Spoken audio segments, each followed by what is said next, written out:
Hey, everybody. Welcome to today's edition of Mind in America. We are joined by Mr. Paul Goranson, Chief Executive Officer and Director of enCore Energy Corp. We have a great conversation lined up and I hope you enjoy. Hello, Paul. Hi, Janet. How are you doing? I'm great. Thank you for joining us on the podcast. We've known each other for a while, and I've been looking forward to the chance to speak with you. Wonderful. I'm looking forward to it too. And hopefully we'll have something of interest to talk about and keep the audience enthralled. I'm pretty sure that you can. So where are you today? I know you travel a lot, but are you in your office in Corpus Christi? I am. It's nice and cool outside and raining. Cool, relatively speaking, in the mid-70s. It snowed today in Colorado, so I'm envious. You know what they say, you don't have to shovel rain. Yeah. I'm pretty much had enough of it.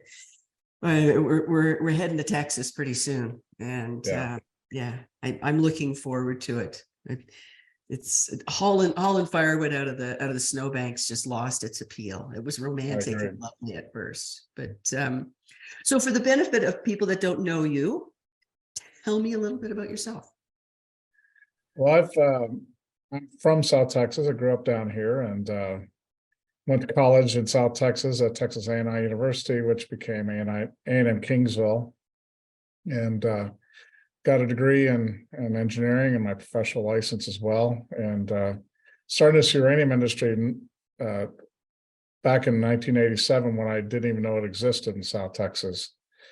It was just after the oil and gas business collapsed and in '86. And I had a call from my college dean and the dean of my college, and he said there's a uranium company looking for a reservoir engineer, and I gave him your name, and that's how I got in. And 35 years later, I've been trying to get out, and they keep bringing me right back in. You have an illustrious career. You are credited with opening a number of in-situ recovery plants, correct? Yeah, so it's been kind of,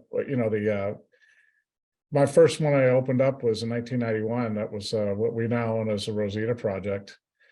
And I've done a few others since then. Probably most famous, I guess the one I get the most credit for is the one at Alta Mesa, when I worked for a private company named Mustang Uranium. And we started that up as a greenfield, basically, and got it into production in 10 months. And because of the timing, we were able to get into production so quickly, we were able to actually set market conditions in the uranium industry for uranium prices and start raising prices to the point where in 2007, can't remember the exact date, but I was able to sell roughly 200,000 pounds of uranium at $135 a pound, kind of right at the peak. So, and that's where the first mover, being a first mover is really important, and being able to take advantage of market conditions. And so that's kind of that was a valuable experience for me, and it basically set the way I prefer to operate and lead in organizations, is to take advantage of timing and being, you can't always be the first mover, but you can be part of that wave, and catch the rise on the wave before you get to a fall. Now, my understanding, and we work together, full disclosure for everybody, so we speak often. Mustang was a private company, and a lot of people didn't really understand the influence that you were having on the market because it was not public. Is that a correct statement?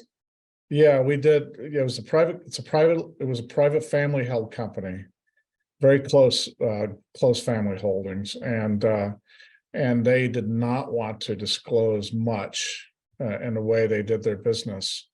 And as a result, when you talk about the Alta Mesa project as a whole, people know it by reputation, but there's really, it doesn't have a big footprint like you would have for operations that have been done with public companies, and where you've got public reporting and all that. So, we have to rely on internal reports and other things to talk about it. But it did create when we were operating and selling into the uranium market, we were considered to be a disruptor and in the market. And the fact that we were private made that reputation as a disruptor even more frustrating for our competition, because they had very little market intelligence on what we were doing.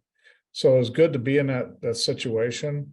But when you go back and look at it, when I want to talk, there's not a lot in the public record that I can point to say, look, this is what we accomplished. So but the reality is that it was a really a game changer in the industry. No one had seen being able to put in uranium into the market and auction it off and get higher prices. And as a result, we were constantly driving the price up. And obviously that continued until, the financial crisis of 2008. And that basically created the conditions where a lot of the hedge funds were getting market margin calls, and that collapsed the market. But it was good to be on the leading edge, and to be in the suppliers, our production competition, like being in our company and around us, to be associated with us. And it wasn't necessarily, I didn't have necessarily the biggest fan base at the nuclear utilities because they're raising the price, but I have a good relationship with the folks there. But it was definitely, Mustania was not looked upon for that period of time as being a company that people associated with doing anything the status quo. We were the opposite of the status quo. Yeah. And I want to go back. You mentioned 2008. And so I want to kind of back up, change topic a little bit. The financial crisis. I understand that you were in a very interesting place at the time of some rather amazing events in our history of the financial sector. Yeah, it was probably one of the most notorious events that occurred as a result of the 2008 collapse. And I guess what I'm referring to is the Lehman Brothers collapse.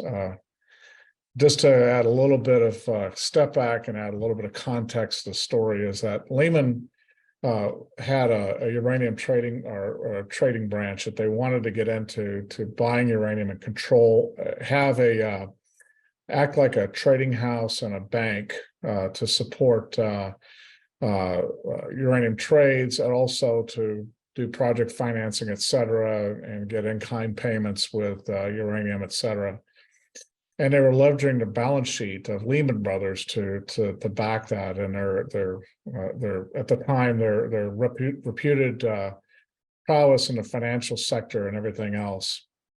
And so they've been trying to work with Mustania to get a relationship with Mustania. Like I said, a lot of people like to be associated with success, and they wanted to be part. They wanted to work with us, and they were fairly persistent. And then I can't remember exactly the date, but we were invited to go to their Houston offices, which were out on the Beltway, the San Houston Beltway, and we were promised a lunch and then our limo drive back to the airport, and but we would meet with the senior VP of institutional banking that would be supporting this program, and he would fly in from the New York headquarters, and we would have a good conversation and would convince us why we should do business with Lehman.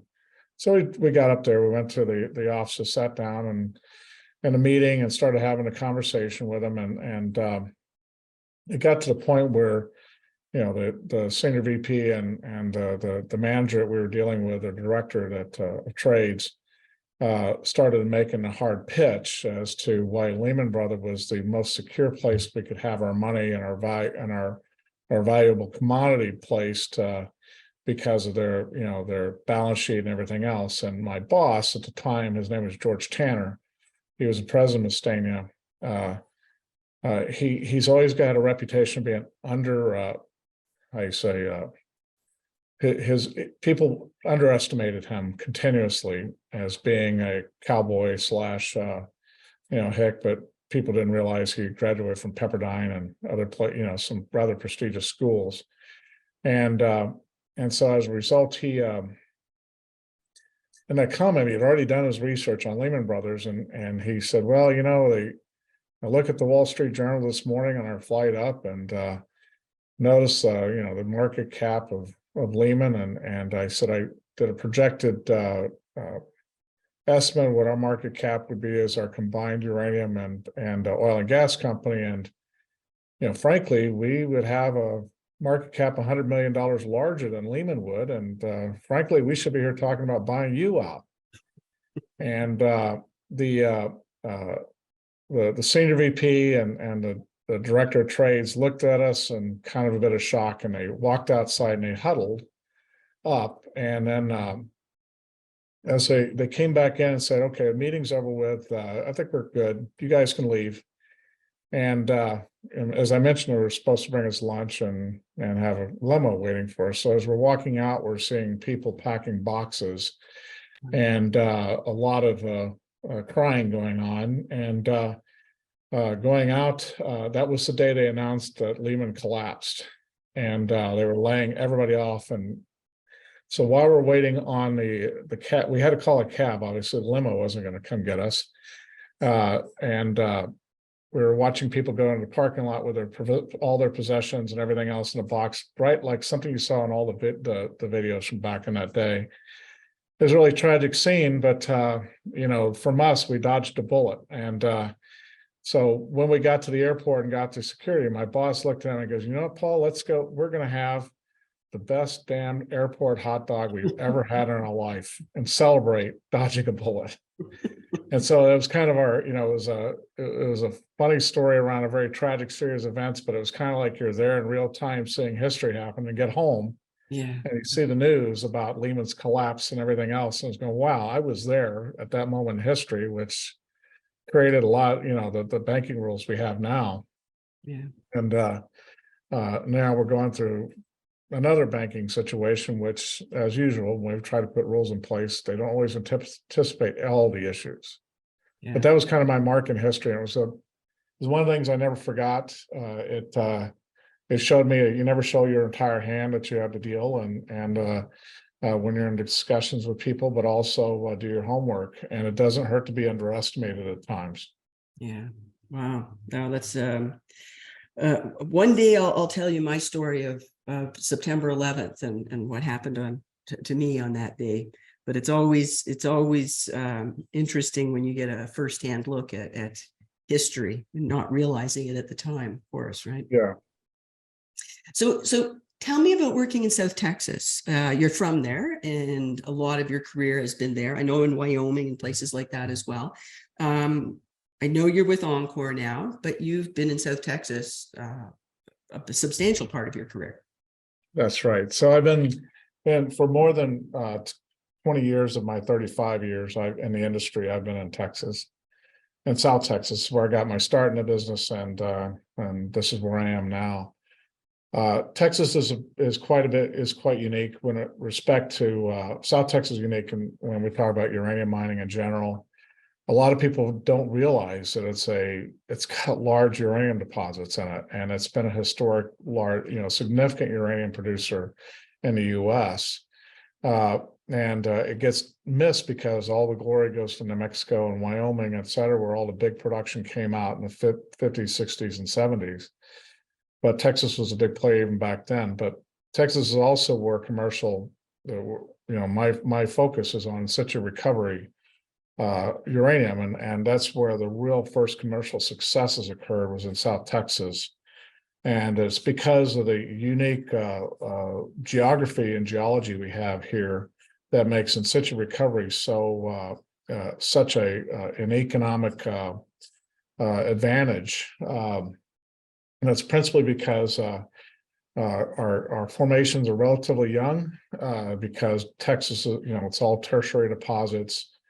And as a result, it's because it's so young, it has a lot of very active geochemical activity going on in the groundwater. And that's really important for uranium deposits. Having very active geochemical deposits means that you have rather strong reduction and strong uranium deposition, but also because of that factor is that when you're doing in-situ recovery, all we have to do is add oxygen. There's enough geochemical change as a result of just adding oxygen to that reduced environment that creates ideal conditions for a preferential leaching or production of uranium from the sandstones.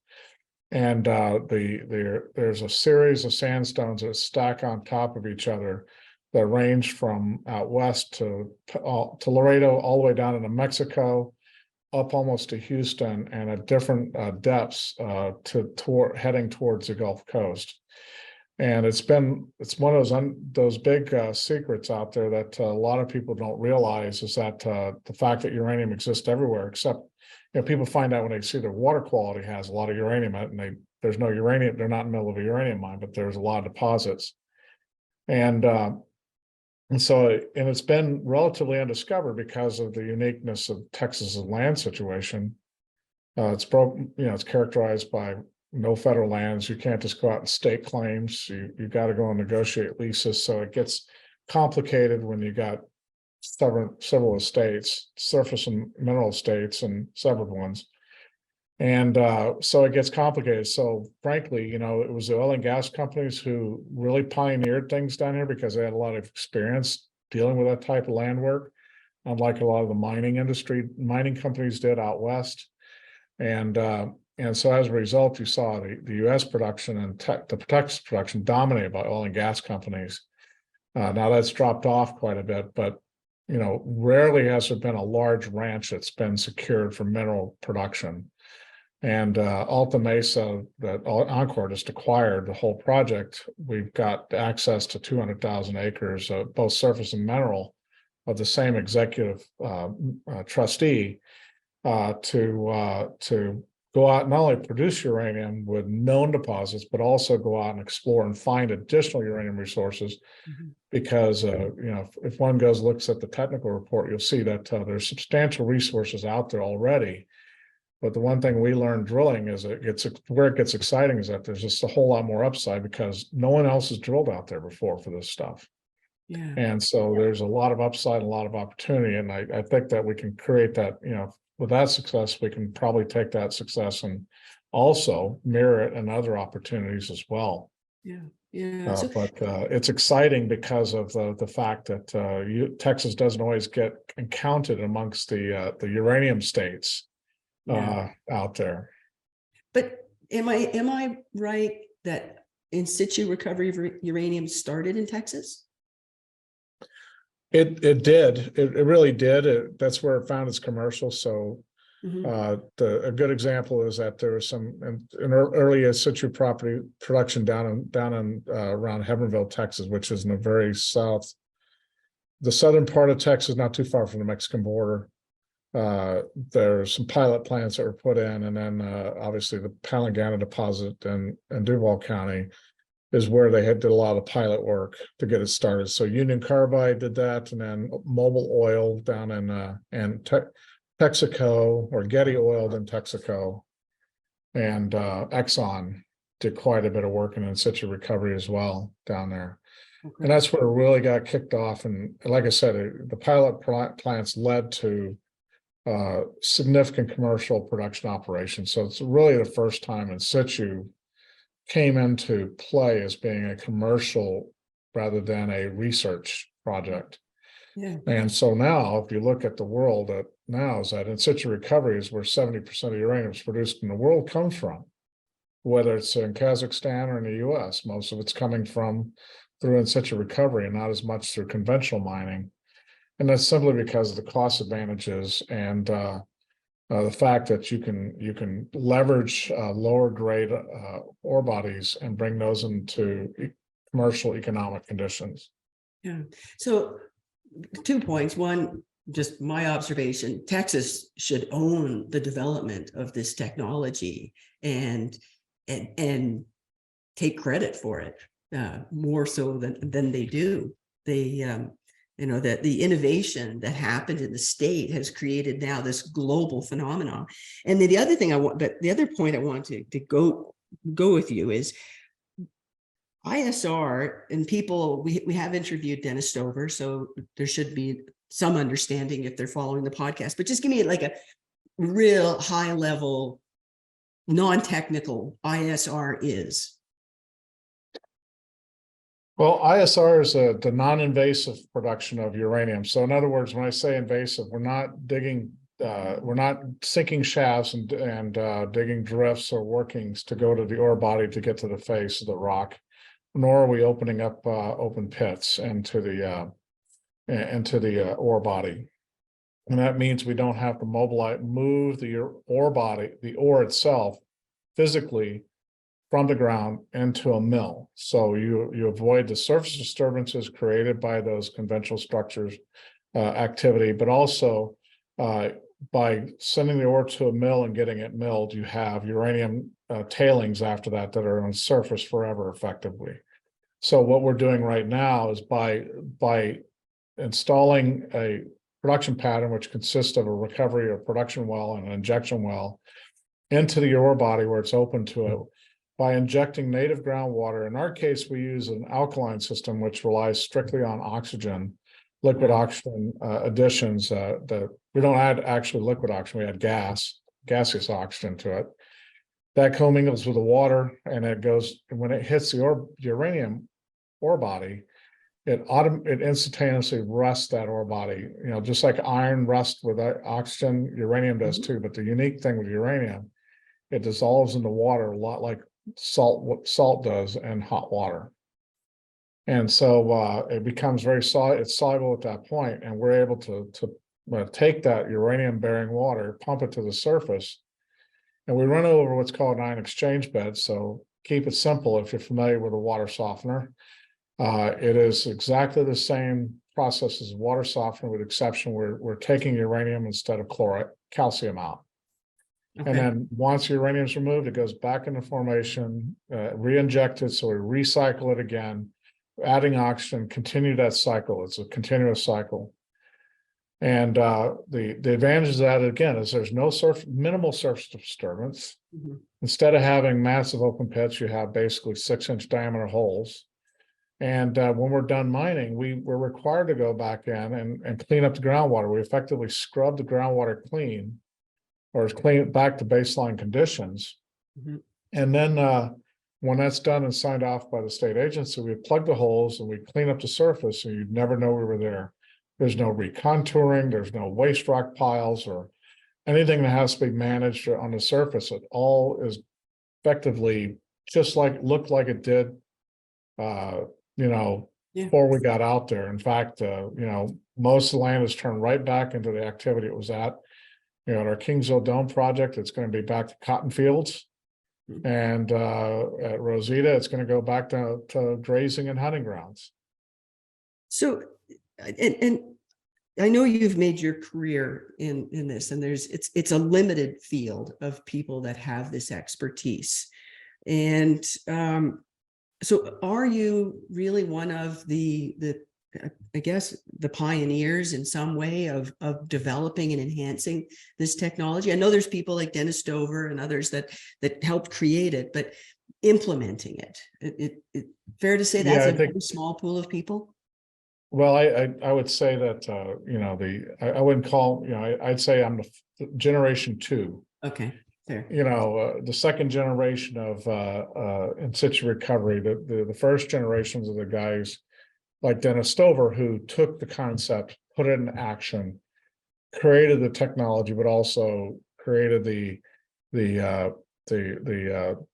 processes and everything else to make it a commercial operation. What I've done in my generation is taken what they've done and improved it and made it get up to scale. So a good example is that most of the ISR operations that you saw in the beginning were characterized by very small deposits, limited sizes, very small operations.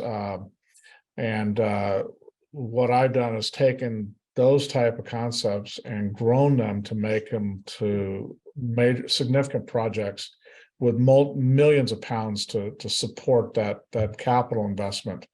And that's just to take advantage of the low capital structure that's required for ISR, but also the technology lends itself to that type of scalability, but without having the initial work done by the what I call first generation of ISR developers.